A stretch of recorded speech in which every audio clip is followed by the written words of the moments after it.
them up and we juggle them around. What's verbal jugglery? We're taking words and we're juggling words. He has a whole chapter on this as Bernard Sage explains what the Massachusetts school did to Noah Webster's dictionary.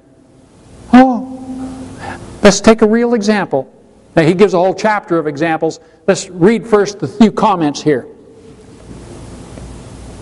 After contrasting the doctrines of the two Washingtons, it is well to bring to view in the same line of investigation the two sets of so-called definitions of Noah Webster.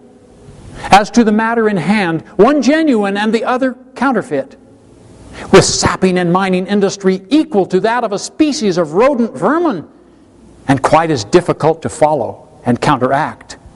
A certain class of teachers and leaders have undermined to its ruin the sacred temple of constitutional freedom. Now, when is he writing this? 1878. In 1878, he says there are certain teachers and scholars who have undermined the constitutional principles of freedom. Huh? In 1878? Yes, that's next Friday night's lesson. Unfortunately, they and their disciples are followers unfortunately, they and their disciples or followers mainly control the political propagators, print, press, publishers, politicians, and in short, the most of the means of political teaching in the whole land. Does that sound familiar? If we could just control the websites, if we could just control the newspapers, the television, the evening news, if we control the magazines, we could control you. And that's what he's saying in 1878. They took control of the media at that time. Now what happened? Thimble rigging exposition. In 1830 to 33, Daniel Webster abandoned his previous and sound constitutional views and played most skillfully with double senses and with false debate. Said he, "Words are things of mighty influence, because a just conclusion is often avoided, or a false one reached, by the adroit substitution of one phrase or one word." Or he might have said one definition for another.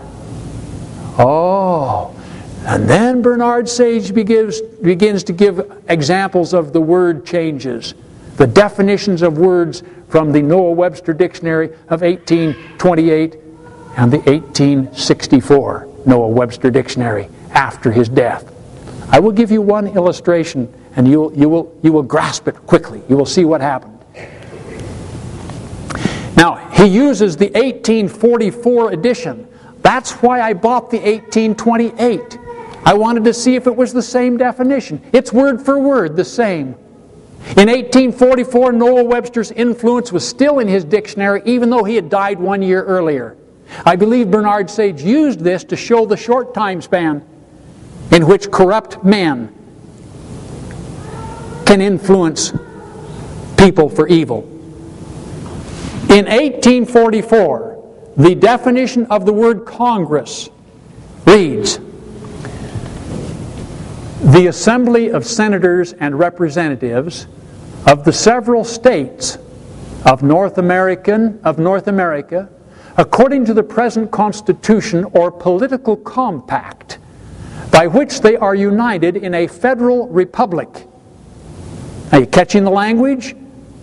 Bernard Sage italicized the phrases he thought would be most helpful here. Pay attention to the assembly of senators and representatives of the several states of North America, according to the present constitution or political compact, by which they are united in a federal republic. Boy, that's a clear statement of truth. The legislature of the United States, consisting of two houses, a Senate and a House of Representatives. Now get ready to have your mind blown. What you're going to see is the definition we see today. And you'll think, well, that doesn't blow my mind. That's just the way it is. Can you handle it now? Get ready. Congress.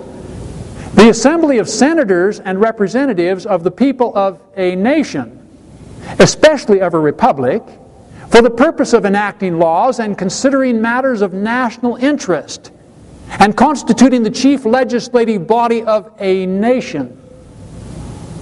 Does anybody see any problem there? Yeah. Boy, if you don't, stay over after and talk it over with me. Noah Webster's dictionary of 1844 and 1864 is an example of what the social do-gooders were doing at this time period. The states federalized, not nationalized. Now you're hopefully catching on why I jump up and down up here so many times to explain that the states were free, sovereign, and independent, and they federalized. Federalism, enumeration, and separation were the doctrines of freedom established in the founding of America. The Massachusetts school had a doctrine or an ideology. Here some of the concepts are from the quotations from their literature. They say that the Constitution teaches that we, the people of the nation, do ordain and establish that what the nation ordains is the supreme law of the land, and that all powers not delegated by the nation in this Constitution are by the said nation reserved to the states respectively or to the people. Now, is that confusing? You just want to go home and ride your four-wheeler or mow the garden? Hang on there.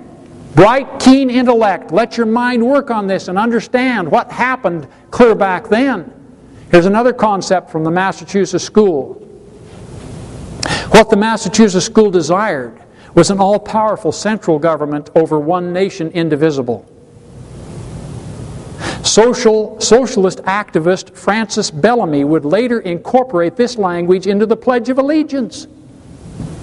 One nation, indivisible, is socialist dogma coming from the Massachusetts school. Well, this is thought-provoking, isn't it? The people of the United States are a nation, one sovereign people, represented by a national government which is possessed of absolute supremacy, so far as its vested powers go, and is the exclusive judge of the extent of said authority. Now this is 1878. That a man is publishing what these people were thinking in 1830. Massachusetts school doctrine. The nation ordained the Constitution. Is that who ordained the Constitution? Did the nation create the Constitution? Who created the Constitution? The states created the Constitution. That's a lie. The nation ordained the Constitution, and that, as it is the supreme law of the land, state sovereignty is effectually controlled by it. Now we're clear back. We're looking at what happened between 1830 and 1860. This is what we're looking at right here. The Massachusetts school, summarizing. A federacy was changed to a nation of provinces called states. They still called them states, but their power or their sovereignty was eliminated.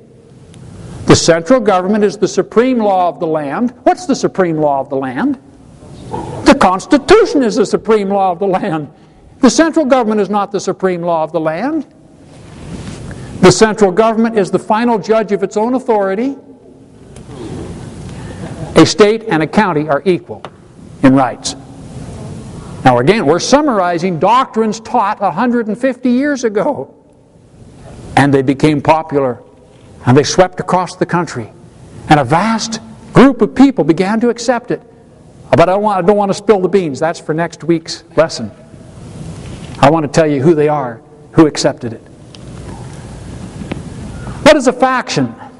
A group of people in an organization who have common interest, usually in opposition to the principles or aims of the main body or leadership. Faction, partisan conflict within a county or a country. Okay, that's a faction. Now the Massachusetts school, they were first a faction, a small group of individuals who didn't agree with the general thinking of the country. Then they became an enterprising minority as they used the media to spread their doctrine. And finally, a victorious party engaged in overthrowing constitutional liberty, a gigantic faction, and what do you suppose the name of this political party was? Can anybody dare say it out loud? The Republican Party. This is where they came from. They were